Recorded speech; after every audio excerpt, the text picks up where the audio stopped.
Mahidpur Bhim army द्वारा संविधान बचाओ यात्रा का महासभा आयोजन किया जा रहा है। इस आयोजन में भीम आर्मी संस्थापक चंद्रशेखर आजाद के नेतृत्व में हजारों की संख्या में भीम आर्मी के सदस्य इस आयोजन में शामिल होंगे, जिसको लेकर महिदपुर विधानसभा आजाद समाज पार्टी के उम्मीदवार राजेश वर्षी लगातार गांव-गांव जाकर दलित समाज के युवाओं को पार्टी और समाज के प्रति जागृत कर संविधान बचाओ यात्रा में शामिल होने और संविधान बचाने के लिए घर घर जाकर युवाओं और समाजों को मजबूत कर रहे हैं। साथ ही 20 सितंबर को आजाद समाज पार्टी के संस्थापक के आने पर विशाल रोड शो और महासभा आयोजित की गई, जिससे के लिए भीम आर्मी प्रदेश उपाध्यक्ष राजेश वर्षी ने महिदपुर चंद्रावती वाचनालय में प्रेस वार्ता की। देखिए, महिदपुर विधानसभा के अंदर अनुसूचित जाति जनजाति के 70,000 वोट हैं और जिस पार्टी के विधायक बनते आ रहे हैं उनके 30,000-35,000 वोट है। उसके बाद भी वो यहाँ पर विधायक बनकर बैठे हैं और SC/ST के 70,000 वोट होते हुए वो तमाशा देख रहे हैं। तो हम गांव-गांव जाके घर घर जाके हमारे समाज के लोगों को तैयार कर रहे हैं कि जिन लोगों के पास कम वोट है वो विधायक बन सकते हैं, तो हमारे वोट ज़्यादा हम भी बन सकते हैं। इस बात का संदेश हम गांव-गांव जाके प्रेडर करके लोगों को बताने का काम कर रहे हैं और पूरा समाज चंद्रशेखर आजाद जी के साथ, भीम आर्मी के साथ, आजाद समाज पार्टी के साथ आने के लिए तैयार है। सर, राजनीति के अंदर आरक्षण है, राजनीतिक आरक्षण है संविधान के अंदर।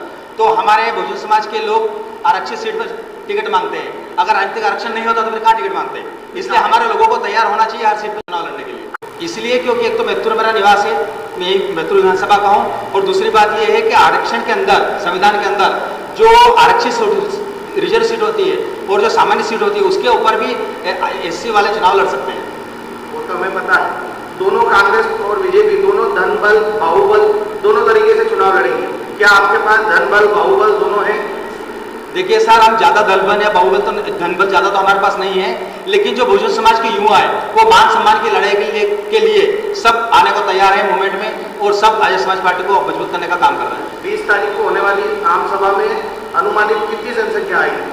20 तारीख को सभा जो हम करने जा रहे हैं, जो यात्रा करने जा रहे हैं, उसका अनुमानित 50,000 लोगों को इकट्ठा करने का हमारा टारगेट है यहाँ पर।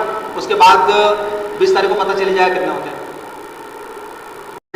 हमारे वॉलंटियर रहेंगे और हमारे बॉडीगार्ड भी उनके साथ रहेंगे उनकी सुरक्षा को लेके, क्योंकि गत दिनों उनके ऊपर जो हमला हुआ था बहुत निंदनीय था और उनकी सुरक्षा को लेके हमने पुख्ता इंतजाम कर रखे हैं। मध्य प्रदेश के अंदर संविधान पर जो प्रहार हो रहा है, सबसे पहले तो मैं मेरा परिचय देता हूँ। मेरा नाम राजेश वर्षी है और मैं आजाद समाजवादी मध्य प्रदेश का उपाध्यक्ष हूँ। और जिस प्रकार संविधान पर प्रहार हो रहा है उसको देखते हुए बड़े भाई चंद्रशेखर आजाद जी ने संविधान बचाओ यात्रा मध्य प्रदेश से शुरू करने जा रहे हैं, जो 19 तारीख महू से बाबा साहब अम्बेडकर जन्मस्थल से शुरू होगी और वहाँ से चल के 20 तारीख को महिदपुर विधानसभा के अंदर आएगी। यहाँ से 21 तारीख को फिर आगर जाएगी। ये संविधान यात्रा संविधान को बचाने के लिए, बहुजन समाज के लोगों को तक संदेश पहुँचाने के लिए कि संविधान हमारे लिए कितना महत्वपूर्ण है, इसलिए संविधान यात्रा निकाली जा रही है। आपके ऊपर पूर्व में जैसे आपका थाने में प्रकरण हुआ था और आपको सुबह से शाम बिठा के भी रखा, लेकिन आपकी रिपोर्ट नहीं ली गई। ऐसी परिस्थिति में आप दलित शोषित लोगों के लिए कैसे न्याय करेंगे? मेरे पर जो हमला हुआ था उसकी बात कर रहे हैं क्या? हाँ, जो मेरे ऊपर हमला हुआ था उस समय क्या हुआ था कि यहाँ के कुछ नेता लोग लग गए थे जिन्होंने पुलिस को हैंडओवर कर रखा था कि मेरा प्रकरण ना बने। फिर मैंने झारड़ा में धरना दिया, उसके बाद उज्जैन SP साहब के वहाँ धरना दिया और उसके बाद वहाँ से CCTV फुटेज को निकलने के बाद आरोपियों पर कार्रवाई हुई। कौन नेता थे, वो नाम बता सकते हैं? नाम तो मैं क्या बताऊं, लेकिन ऐसे थोड़े जो बहुजन समाज के लोग आगे बढ़ते हैं तो उन्हें रोकना चाहते हैं।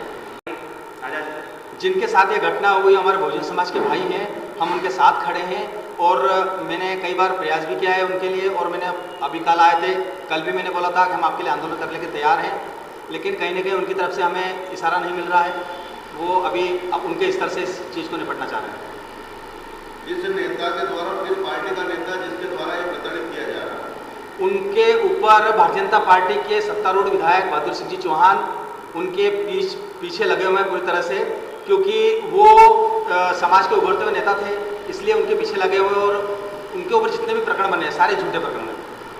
उसके लिए आगे की क्या तैयारी आप लोग? मैं तो उनके लिए, भीम आर्मी तो उनके लिए तैयारी करती, लड़ाई भी लड़ती, लेकिन वो भीम आर्मी छोड़ के कांग्रेस में चले गए। भीम आर्मी तो सभी समाज के लिए काम करती है, चाहे SC/ST जनरल OBC किसी भी कास्ट का व्यक्ति हो, सभी के लिए काम करती है। और जहाँ भी अन्य अत्याचार का मामला होता है वहाँ भीम आर्मी जाती है।